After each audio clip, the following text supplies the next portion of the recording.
Assalamualaikum warahmatullahi wabarakatuh.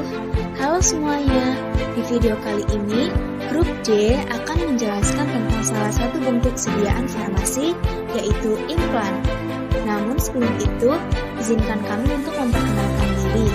Grup D ini beranggotakan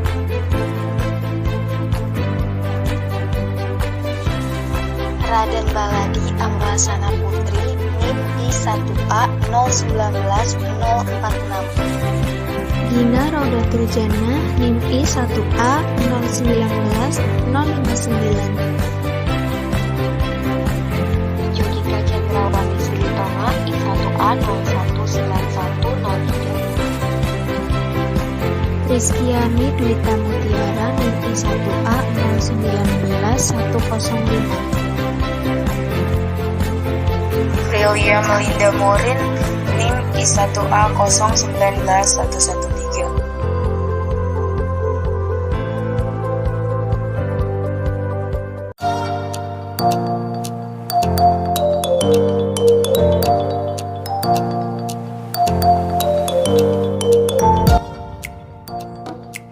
Yang pertama, kita bahas tentang definisi dan konsep implan.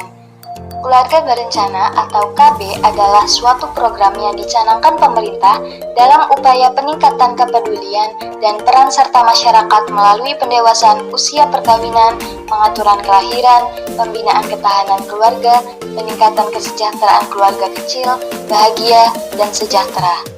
Pemerintah menawarkan macam-macam alat kontrasepsi, diantaranya adalah metode operatif wanita, metode operatif pria, kondom, implan, suntik, dan pil. Kontrasepsi merupakan bagian dari pelayanan kesehatan reproduksi untuk pengaturan kehamilan dan merupakan hak setiap individu sebagai makhluk sosial. Implan merupakan salah satu contoh dari metode kontrasepsi hormonal progesteron. Implan adalah metode kontrasepsi hormonal yang efektif, tidak permanen, dan dapat mencegah terjadinya kehamilan antara 3-5 tahun. Implan merupakan alat kontrasepsi yang dipasangkan di bawah kulit lengan atas yang berbentuk kapsul silastik yang lentur, di mana di dalam setiap kapsul berisi hormon levonorgestrel yang dapat mencegah terjadinya kehamilan.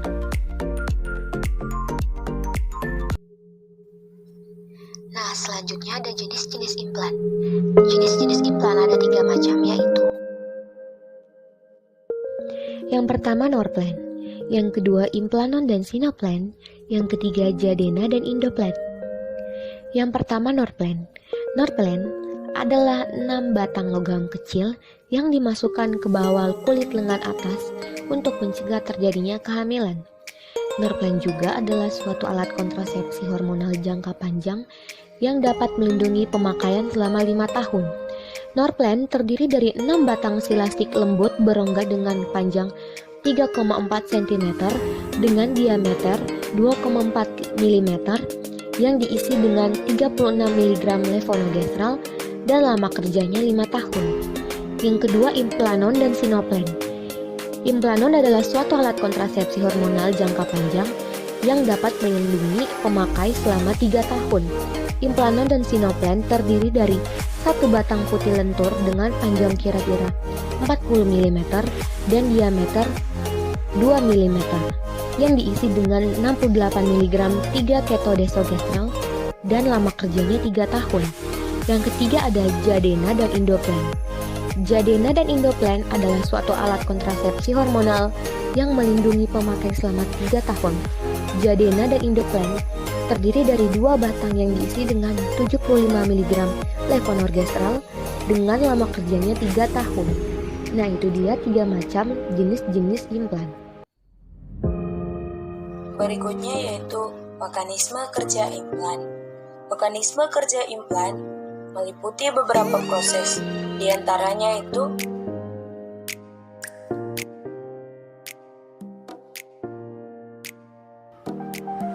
yang pertama, mengentalkan lendir serviks uteri sehingga menyulitkan penetrasi sperma.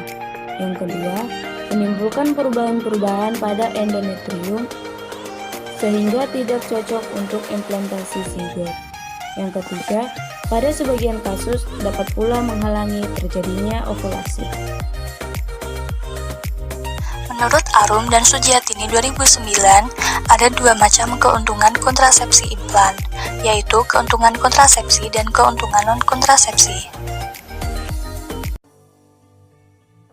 Keuntungan kontrasepsi yang pertama yaitu memiliki daya guna yang tinggi, kedua, perlindungan dalam jangka waktu yang panjang sampai 5 tahun, ketiga, pengembalian tingkat kesuburan yang cepat setelah pencabutan, keempat, tidak memerlukan periksa dalam, yang kelima, bebas dari pengaruh estrogen, yang keenam, tidak mengganggu kegiatan senggama, yang ketujuh, tidak mengganggu produksi ASI, 8, klien hanya perlu kembali untuk kontrol apabila terdapat keluhan selama pemakaian kontrasepsi, yang terakhir, dapat dicabut setiap saat sesuai dengan kebutuhan.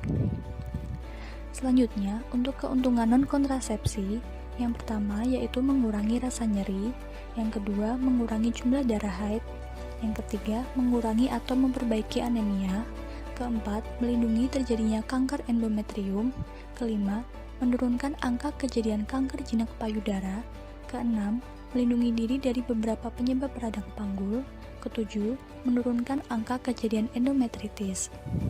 Selain itu, keuntungan dari KB implan memiliki efektivitas yang sangat tinggi. Pada umumnya, risiko kehamilan kurang dari 0,2 sampai dengan 1 dari antara 100 ibu dalam 1 tahun. Next, kerugian implan. Yang pertama, pada kebanyakan pemakai dapat menyebabkan perubahan pola haid berupa pendarahan bercak atau spotting, hipermenorrhea atau meningkatnya jumlah darah haid serta amenorrhea. 2. Timbul keluhan-keluhan seperti nyeri kepala, nyeri dada, perasaan mual, pening atau pusing, dan peningkatan atau penurunan berat badan. Yang ketiga, membutuhkan tindak pembedaan minor. Selanjutnya adalah efek samping implan.